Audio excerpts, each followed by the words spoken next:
ہماری زمین کروڑوں سالوں سے انسان و حیوان چرند و پرند کے رہنے کا ایک واحد ٹھکانہ، زندگی کا گہوارہ اور انسان کی گزری ہوئی کہانیوں کی ایک کتاب ہے یہ ہماری زمین۔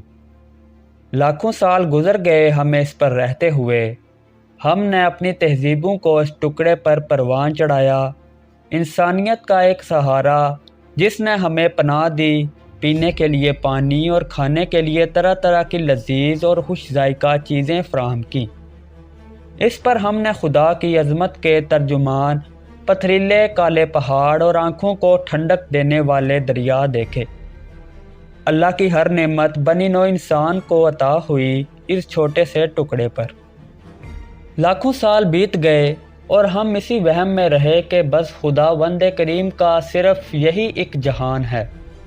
دوستو ذرا سوچیں کہ اتنا عرصہ بیت گیا لیکن ابھی بھی انسان مکمل طور پر اس زمین کے بارے میں نہیں جان پایا، لیکن یہ ٹکڑا یعنی کہ زمین جو ہمیں اس کھلے نیلے اور چھتری نما آسمان کے نیچے لامحدود لگتی ہے، وہ تو محض ہماری کائنات کا ایک چھوٹا سا نقطہ ہے۔ ابھی تو اس زمین کے علاوہ اور بھی بہت سی ایسی چیزیں ہیں جنہیں جاننا بھی ہماری ذمہ داری ہے۔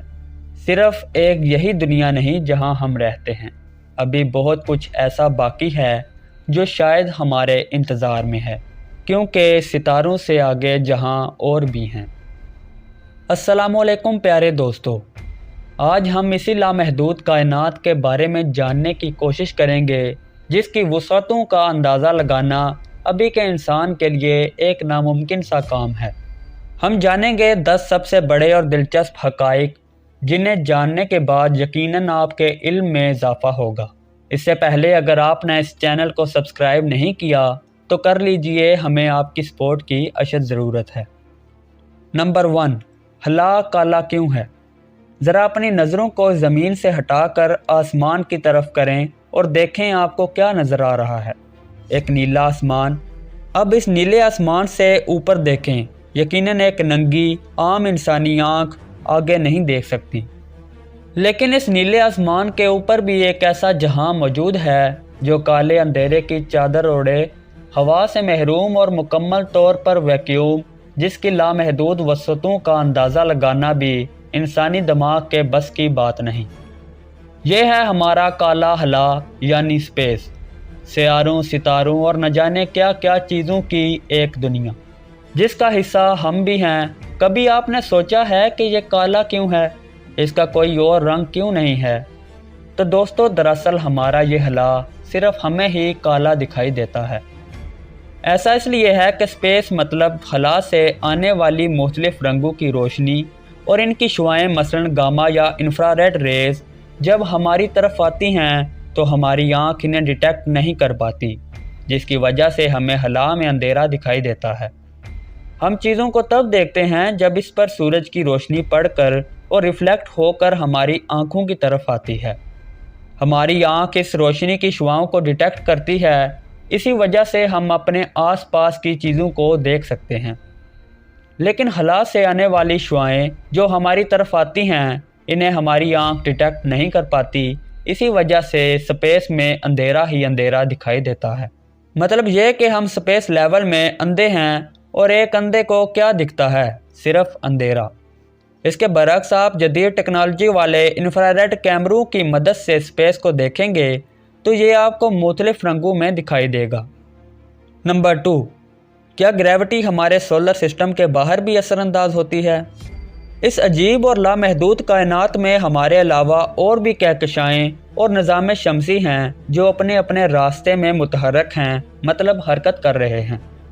ایک گلیکسی میں لاکھوں سیارے اور ستارے ہوتے ہیں جو اسی میں رہتے ہوئے حرکت کرتے ہیں، لیکن انہیں آپس میں جوڑے رکھنے کے لیے کسی بانڈنگ فورس کی ضرورت ہوتی ہے۔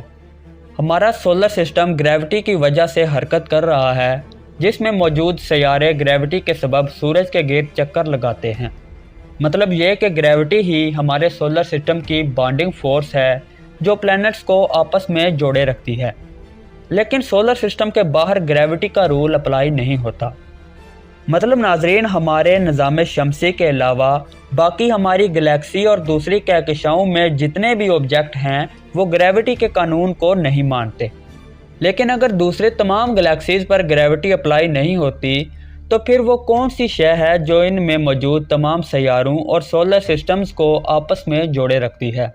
تو وہ ہے ڈارک میٹر۔ جی ہاں، ایک ایسی طاقت یا انرجی جو گریوٹی کی جگہ اپنا کام کرتی ہے اور مختلف گلیکسیز کو ایک خاص شکل بھی دیتی ہے۔ نمبر 3، کائنات کتنی بڑی ہے؟ عام طور پر ہم اس یونیورس یا کائنات کا اندازہ نہیں لگا سکتے کہ آیا یہ کتنی بڑی ہو سکتی ہے، لیکن علم ریاضیات کی مساواتوں یعنی کہ سائنٹیفک ایکویشن سے سائنسدانوں نے یہ قیاس پیش کیا ہے کہ ہماری یہ کائنات 93 ارب نوری سال چوڑی ہے۔ چلیں آپ کو عام زبان میں سمجھانے کی کوشش کرتا ہوں۔ فرض کریں آپ کائنات کے ایک کنارے پر کھڑے ہیں۔ اب آپ اگر لائٹ کی سپیڈ سے سفر کر سکتے ہیں، یعنی وہ سپیڈ جس میں روشنی سفر کرتی ہے، تو آپ کو دوسرے کنارے تک پہنچنے کے لیے 93 ارب سال لگ جائیں گے، جو کہ ناممکن ہے۔ نمبر 4، کیا پانی زیادہ ہے یا ہوا؟ دوستو، اگر یہی سوال میں آپ سے کروں کہ ہماری زمین پر موجود ہوا اور پانی میں سے زیادہ کس کی مقدار ہے، تو آپ کیا کہیں گے؟ اگر ہم زمین پر موجود تمام پانی کو ایک گولے کی شکل دے دیں اور ہوا کو بھی ایسا ہی کریں تو حیران کن طور پر ہوا کے گولے کا ماس پانی کے گولے کے ماس سے زیادہ ہوگا، مطلب ہوا کی مقدار پانی سے زیادہ ہے۔ نمبر 5، پلوٹو اپنا پہلا چکر کب مکمل کرے گا؟ ہمارے سولر سسٹم کا پڑوسی سیارہ یعنی کہ پلوٹو جب سے دریافت ہوا ہے، اس نے ابھی تک سورج کے گرد ایک چکر بھی مکمل نہیں کیا۔ اس کی وجہ ہے سورج سے اس کا ایک لمبا فاصلہ۔ پلوٹو ہمارے نظام شمسی کے سب سے آخری سیارے یعنی کہ نیپچون سے بھی کافی زیادہ آگے ہے۔ اسی وجہ سے اس کا فاصلہ سورج سے باقی سیاروں کی نسبت بہت زیادہ ہے۔ یہی وجہ ہے کہ ابھی بھی پلوٹو کو کافی ٹائم لگے گا اپنا ایک چکر سورج کے گرد مکمل کرنے میں۔ مگر آخر کتنا عرصہ؟ تو 23 مارچ 2178 یعنی کہ آج سے تقریباً 150 سال بعد پلوٹو اپنا پہلا چکر سورج کے گرد مکمل کرے گا، لیکن تب شاید ہم نہیں ہوں گے۔ نمبر 6، ایسٹرائیڈ 1950 DA زمین سے ٹکرانے والا ہے۔ ناظرین، ایسٹرائیڈ یعنی کہ شہاب ثاقب کروڑوں کی تعداد میں ہمارے نظام شمسی میں گھوم رہے ہیں، جو کبھی کبھار زمین کا رخ بھی کر لیتے ہیں، جن کے سبب زمین پر تباہی کا ایک ایسا طوفان برپا ہوتا ہے جو ہر قسم کے جاندار چیزوں کو نیست و نابود کر دیتا ہے۔ آج سے کروڑوں سال پہلے بھی ڈائناسورز کے زمانے میں ایسا ہی کچھ ہوا تھا جس نے ڈائناسورز کی ساری نسل کو تباہ کر دیا تھا۔ اب ماہرین فلکیات ایک اور ایسٹرائیڈ کی پیشن گوئی کر رہے ہیں۔ ان کا کہنا ہے کہ ایک ایسا ہی ایسٹرائیڈ جس کا نام 1950 DA ہے وہ ہماری زمین کے قریب سے گزرے گا اور ہو سکتا ہے کہ یہ زمین کے ساتھ ٹکرا بھی جائے۔ سال 2820 مطلب آج سے 800 سال بعد یہ ایسٹرائیڈ زمین کے قریب سے گزرے گا۔ لیکن گھبرانے کی بات نہیں، ابھی اس ایونٹ کو ہونے میں 800 سال باقی ہیں، کم سے کم ہمارے زمانے میں تو ایسا کچھ نہیں ہوگا۔ نمبر 7، قطبی ستارے کی جگہ ایک نیا سٹار آ جائے گا۔ کبھی آپ نے رات کے وقت شمال یعنی کہ نارتھ کی طرف قطبی سیارے کو دیکھا ہے؟ یہ سب سے زیادہ روشن اور بڑا دکھائی دیتا ہے، لیکن آج سے تقریباً 12,000 سال بعد ایک نیا ستارہ اس کی جگہ لے لے گا جس کا نام ہے ویگا۔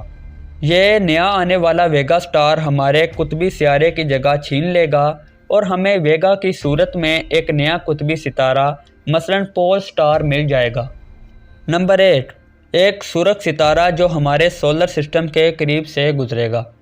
ہماری کائنات میں ستارے دو قسم کے ہوتے ہیں، ایک وہ جو اپنی جگہ ہی میں رہتے ہیں اور ان کے گرد دوسرے سیارے گھومتے رہتے ہیں، مثلاً ہمارا سورج۔ دوسرے وہ ستارے ہوتے ہیں جو ہر وقت ایک جگہ سے دوسری جگہ گھومتے رہتے ہیں، بالکل آوارہ گردوں کی طرح۔ تو تقریباً آج سے 36,000 سال بعد ایک ایسا ہی سرخ ستارہ ہمارے نظام شمسی یعنی کہ سولر سسٹم میں سے گزرے گا، لیکن اس واقعے کو ہونے کے لیے ابھی کافی زیادہ وقت پڑا ہے۔ نمبر 9، مارس کا بھی اپنا ایک رنگ ہوگا۔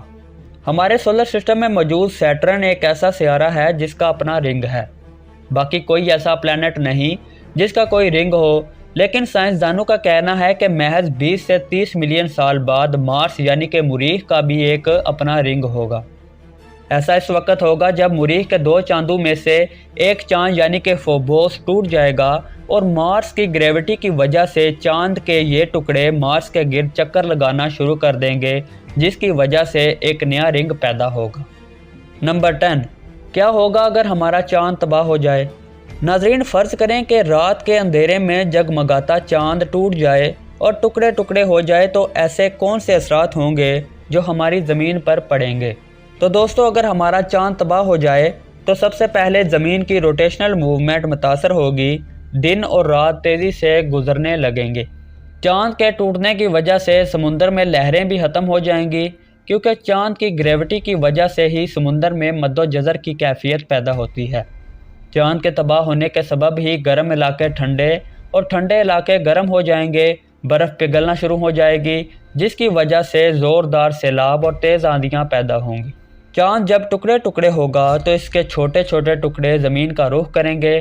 جب یہ ہمارے ایٹماسفیئر میں سے گزریں گے تو آگ میں لپٹے گولوں کا روپ اختیار کر لیں گے، جو زمین پر تباہی مچا دیں گے۔ تو ناظرین، یہ تھی آج کی ویڈیو۔ امید کرتا ہوں کہ آپ اس ویڈیو سے کافی زیادہ لطف اندوز ہوئے ہوں گے۔ اگر ویڈیو پسند آئے تو ہماری کاوش کا صلہ اسے شیئر اور چینل کو سبسکرائب کر کے دیں۔ ملتے ہیں نیکسٹ ویڈیو میں، تب تک کے لیے اپنا خیال رکھیے گا۔ اللہ حافظ۔